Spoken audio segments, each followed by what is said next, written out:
Thank you very much. I'm so happy that you are here. This is a dream coming true. All these people from 36 countries with very interesting ideas about how we can better ensure that this century will be peaceful. I was asked to tell you what my personal inspiration is to make me work for peace and against violent conflict. A month ago, I was traveling in Bosnia to prepare a book on the war which ravaged that country, and I had an experience which drove the whole message home. I was visiting in Tuzla, the site where corpses of murdered people who had been massacred were being identified with DNA analysis.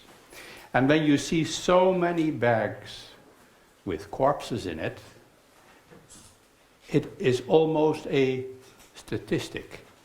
1,000 people out of 8,000 people dead.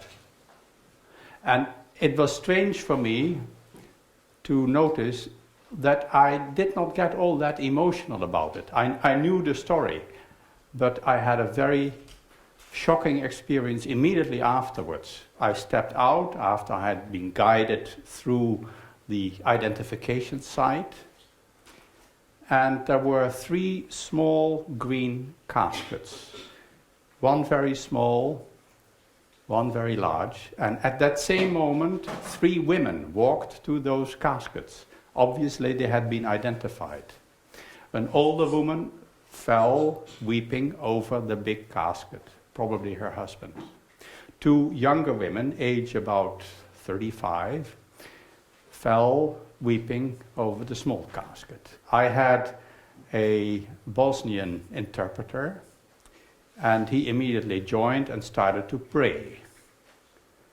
And then later on he told me what was the case. The small casket contained 2 children's corpses who could not be separated.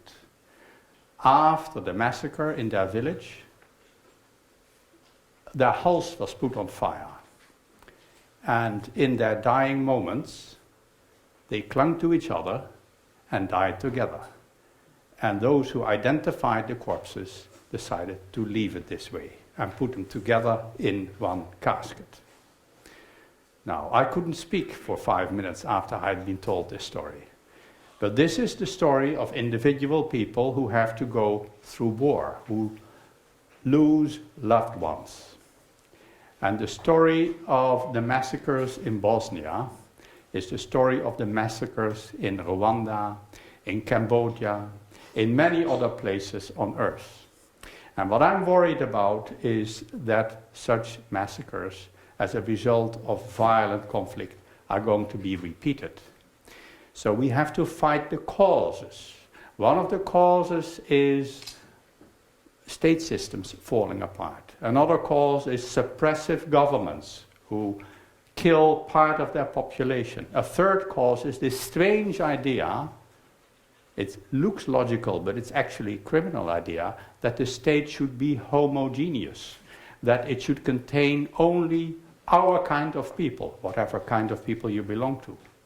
All states in the world consist of many different people, and peace is living together in peace. Solve your conflicts peacefully through the means we discussed in the Third Hague Peace Conference, and in a way it is very easy. The problem is that governments and organizations and opinion leaders don't behave accordingly. Everyone in different professions can make contributions. Whether you are a history teacher, you can make sure you don't give a false image of the past and depict other kinds of people somewhat as inferior or dangerous. Because that's the seed of war in the future. If you are a war victim, don't cultivate the anger and the feeling of having been dealt with unjustly, because the cultivation of past misdeeds as a part of your identity makes you constantly hate other people and lead to war in the future. Try to reconcile, however difficult that is. It's easy for me to say that from a stable, rule of law democracy, but I noticed when I grew up, I was born in 1945, how difficult it was for my parents to resolve their anger because they had lost family members due to the Second World War. The world will soon consist of 10 billion people. Every moment, new inhabitants arrive.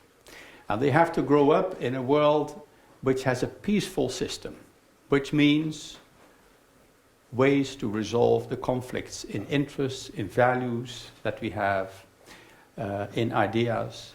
And that I find so interesting in the many essays that have been contributed. I'll talk later on about the essays, but I find your contributions to this Hague Peace Conference very inspiring. So from the story of those two little corpses in Tuzla to all these happy young people here who have the future ahead and can make or break the 21st century as a peaceful age is extremely inspiring to me. Thank you very much.